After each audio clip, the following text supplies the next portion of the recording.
Bom dia a você, nós estamos mais uma vez nessa sexta-feira no programa Dialogando. Excepcionalmente hoje estamos substituindo o pastor Ricardo, não esteve muito bem de saúde, nós desejamos a ele melhoras aqui no ar, mas estamos aqui mais uma vez para trazer assuntos relevantes e responsáveis para você. Obrigado por nos abrir essa oportunidade de, pela manhã, dialogar com você e trazer assuntos favoráveis a nós, à sociedade, para que todos tenhamos uma vida melhor. Para assuntos tão importantes hoje, temos pessoas e convidados ilustres. E hoje está conosco, mais uma vez, o pastor Alonso Colares. O Alonso Colares, ele possui graduação em Teologia pela Faculdade Unida de Vitória. Ele também é um especialista na filosofia da religião pela Universidade Federal do Espírito Santo, a UFES, mestrando agora em linguagem pela Universidade Estadual em Cognição e Linguagem, pela Universidade Estadual do Norte Fluminense, aqui na UENF, e atualmente é pastor e professor de teologia, pastor da Igreja Batista de Veracruz. Pastor Alonso, muito bom dia. Prazer imenso estar aqui nesta manhã, pastor Lincoln.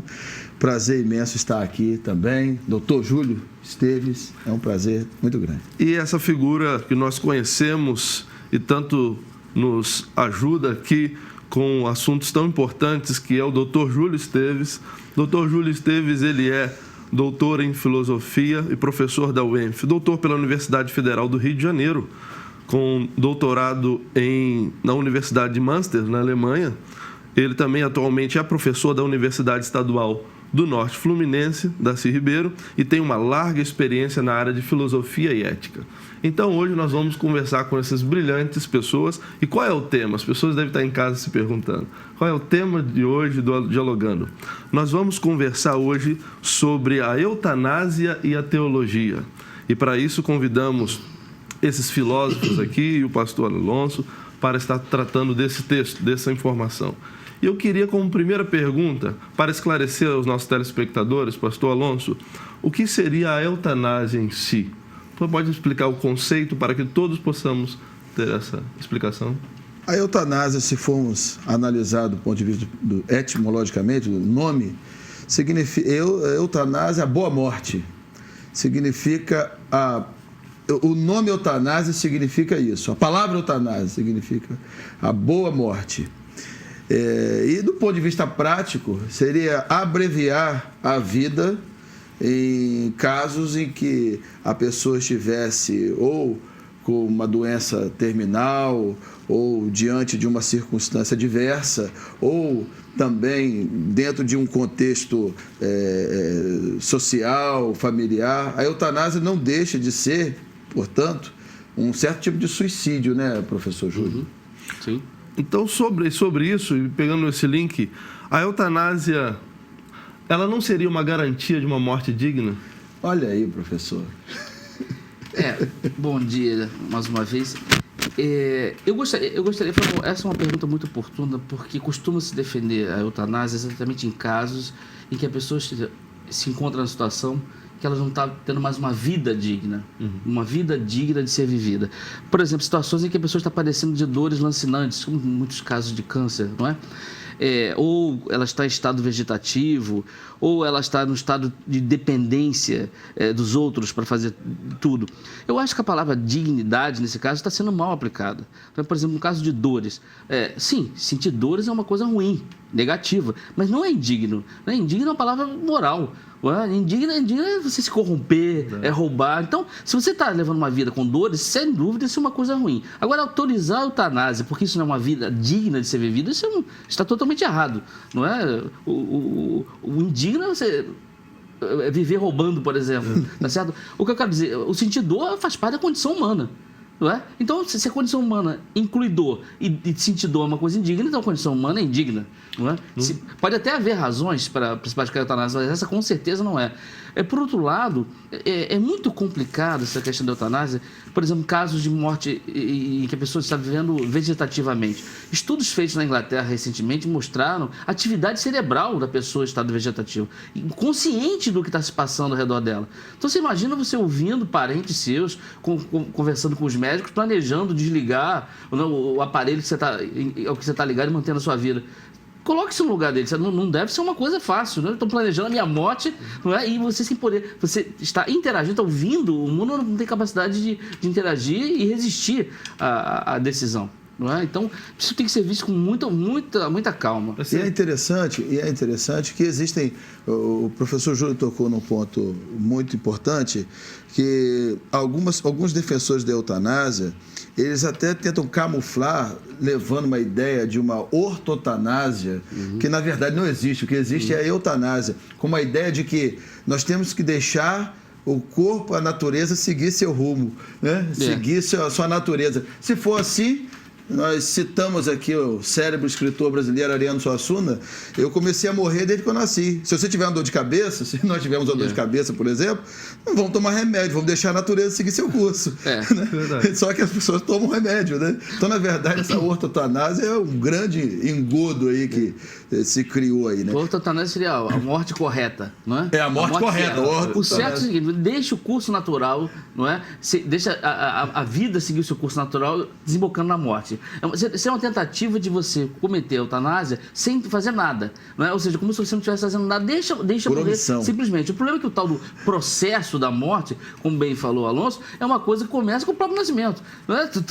O Suassuna diz: tudo que vive morre. Então, se é assim, eu não posso fazer nada durante a vida, que eu estou obstaculizando o curso natural da morte. Qualquer remédio contra dor de cabeça, até se alimentar mesmo, eu estou impedindo o curso natural da morte. Então, essa expressãozinha não é, tenta camuflar. Na verdade, você está ativamente tentando tirar a vida de uma pessoa, se escondendo nessa ideia, né, de que está deixando as coisas fluírem naturalmente. Agora, uma questão muito interessante também é que as pessoas, mesmo em situações de dores lancinantes, situações totalmente adversas, essas pessoas que defendem a eutanásia e dizem que esta seria uma morte digna, que nós chegamos à conclusão aqui de que definitivamente dignidade não tem nada a ver com isso, a palavra dignidade sendo uma palavra moral. Engraçado que, do ponto de vista das pessoas, nós sempre consideramos aquelas pessoas que, mesmo diante de dores tão tremendas, diante de circunstâncias tão adversas, mas que foram até o fim, que lutaram pela vida, que buscaram, reafirmaram a vida, que sempre, mesmo diante de uma doença terminal, mesmo diante disso tudo, afirmaram a vida. Nós reputamos essas pessoas como heróis. Citando aqui, levando um pouco para a teologia, eu lembro do caso de Jó, por exemplo. Os defensores da eutanásia certamente fariam assim: não, Jó tinha que morrer a morte digna para Jó. Jó perdeu dinheiro, ficou arruinado financeiramente, ficou arruinado com relação à sua família, ficou arruinado com relação à sua saúde, ou seja, coisas que fazem as pessoas se matarem. Ou seja, questões financeiras. Razões boas para tirar a vida. Para tirar a vida. Então... Ou seja, ele teve as três juntas, as três ao mesmo tempo. Né? E mesmo assim ele foi até o fim. Os defensores da eutanásia são como a esposa de Jó, que diz assim: amaldiçoa seu Deus e morra. Ou seja, pratica o suicídio. Se suicida. Isso leva mais uma vez porque que teologicamente o suicídio é reprovável. Na expressão da esposa de Jó, né? Amaldiçoa seu Deus, ou seja, renegue aquilo que Deus te deu, amaldiçoa seu Deus e morra. Mas e no caso de intensa dor, pastor Alonso e doutor Júlio Esteves, é recomendável ou é aceitável, de alguma forma, no caso de a pessoa estar vivendo com extrema dor, com uma dor extrema que não está sendo aliviada, por vezes, nem com remédio? E o caso dela é um caso irreversível. Qual seria a posição de vocês nesse caso? Seria aplicável num caso de intensa dor? Ou existe uma maneira aplicável para a eutanásia em que vocês concordem com que ela seja realmente realizada ou não? O caso continua no caso de Jó, por exemplo. Ele estava em três situações em que foi completamente difícil, e mesmo assim ele reafirmou a vida, e nós o reputamos como herói. Não é sem razão que ele são um dos heróis da fé. Não é sem razão que até hoje nós usamos a expressão "tende a paciência de Jó". É verdade. Justamente por isso. Porque reputamos ele como herói porque ele reafirmou a vida. Os heróis são assim. Esses são os verdadeiros heróis, né? E se você perguntar a Jó, ele vai dizer assim: não, eu só reafirmei a vida era importante para mim, né? E mesmo assim nós o reputamos como heróis. Sim, olha, eu ministro a disciplina questões de bioética, porque isso é uma questão de bioética, questão de eutanásia, e eu confesso que, para mim, é o tema dentro da bioética mais delicado. Não é? Porque pode ser, às vezes a gente se sente até, exatamente moralmente falando, né? É como se pronunciar sobre uma situação como essa, uma pessoa que está passando por dores terríveis, que às vezes nem o remédio mais funciona, né, adequadamente, e sem, né, perspectiva de melhora.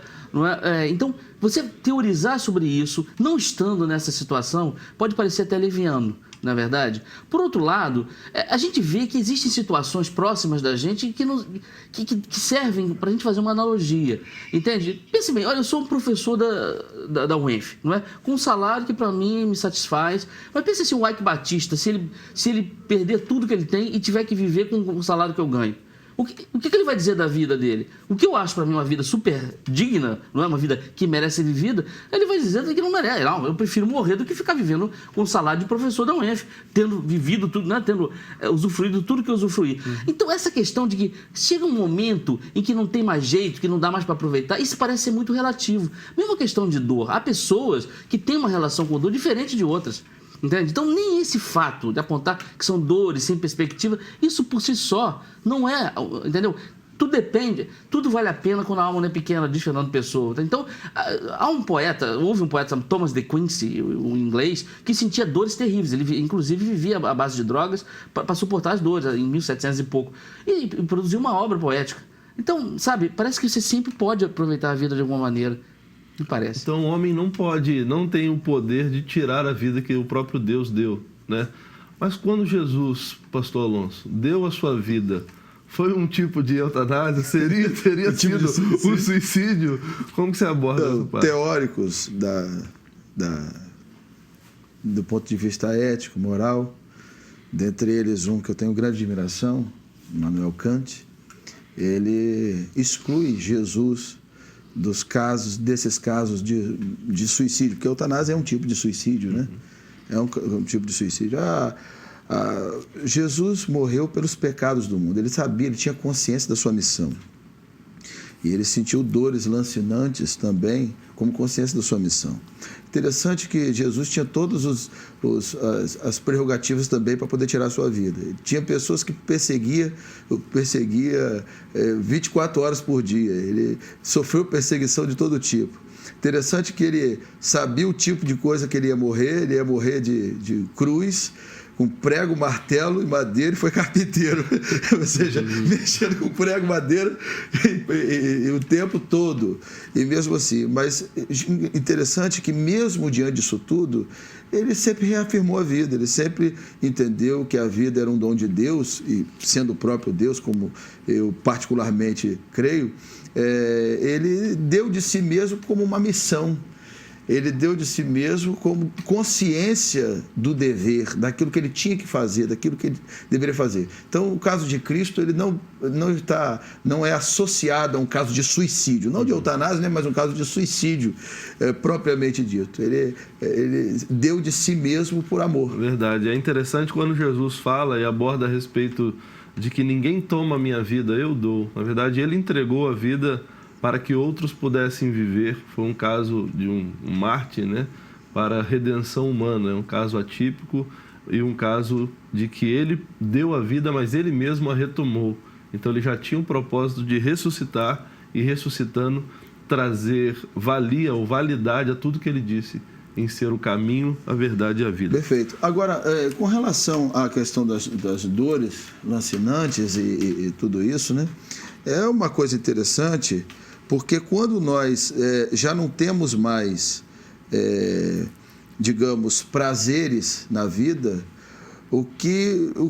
prazeres com relação a essa vida, e aí que estão a grande questão dos defensores da eutanásia, eles estão muito associados à vida com relação ao prazer, mas eles associam pouco a vida com relação ao dever.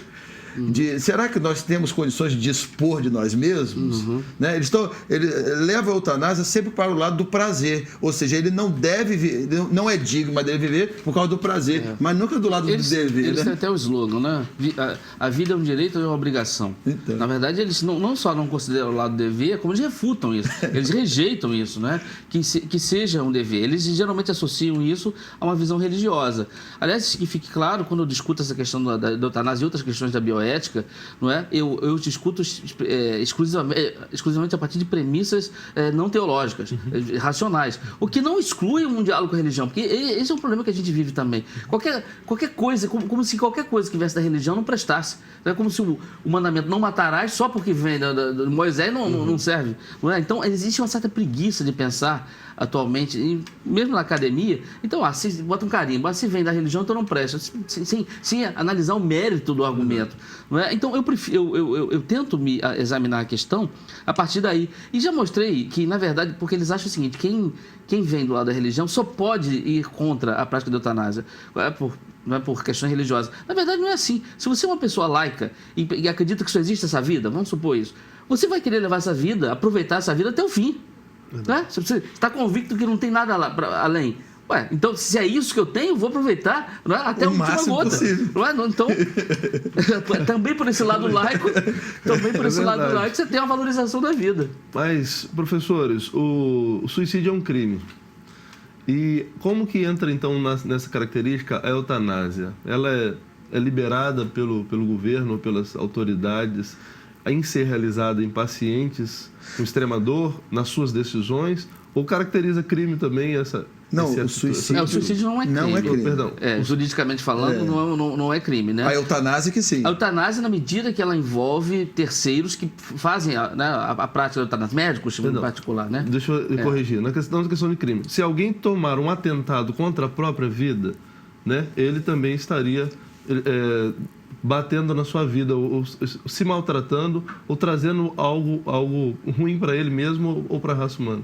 Como que a autoridade vê isso? Não, o suicídio, se você tenta cometer suicídio, isso não é crime. Desde que isso não implique em risco para... Se você quer se matar, se joga do viaduto na frente, você pode causar um acidente, aí você está cometendo um crime na medida que você está afetando a vida de terceiros. Mas o suicídio pode ser um crime moralmente falando, tá certo? Mas não juridicamente. A questão da eutanásia é complicada, na medida em que envolve outras pessoas, né, que ajudam na prática, já que às vezes o paciente não está em condições como um filme Mar Adentro, um filme muito bom, por sinal, baseado numa história real de um sujeito que ficou paraplégico, não é? E desistiu de viver, apesar de levar uma vida que é comparado com outro sujeito que também aparece num filme chamado O Escafandro e a Borboleta, ambos histórias reais. O sujeito do Mar Adentro, pelo menos, era consciente, escrevia com a boca, pintava usando a boca. Uma lição de vida mas não achava que aquilo fosse uma vida digna de viver. Enquanto o personagem do Escafandro e a Borboleta, também um personagem real, um sujeito do âmbito da moda, charmoso, bonito, de repente ficou reduzido a um olho. Ele sofreu um problema, um acidente cerebral, um problema cerebral, ficou reduzido a um olho. Com esse olho, ele aprendeu a desenvolver uma técnica de comunicação, com esse olho ele escreveu um livro e afirmou a vida. Numa situação, fisicamente falando, muito pior do que a do outro, e o outro queria morrer, porque queria morrer, e acabou conseguindo o seu intento. O filme eu recomendo. Você vê como, em fato, a situação que você está por si mesma não é a razão para tirar a vida. É a postura que a pessoa tem diante da situação que muda tudo. É verdade. Eu queria, nesse momento, designar ou dizer que nós estamos encerrando já o nosso diálogo. Mas eu sei que foi muito relevante para quem está nos assistindo. Eu queria agradecer ao pastor Alonso pela presença. Prazer foi meu. Ao doutor Júlio Esteves, muito obrigado. Muito obrigado. Pena que foi rápido.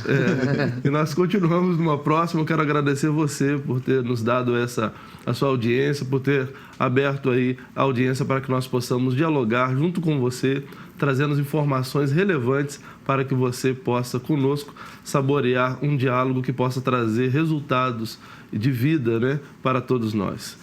Bem, como diz o nosso querido e amado Ricardo, é dialogando que a gente chega lá. Uma boa sexta-feira, um ótimo final de semana e que Deus te abençoe em nome de Jesus.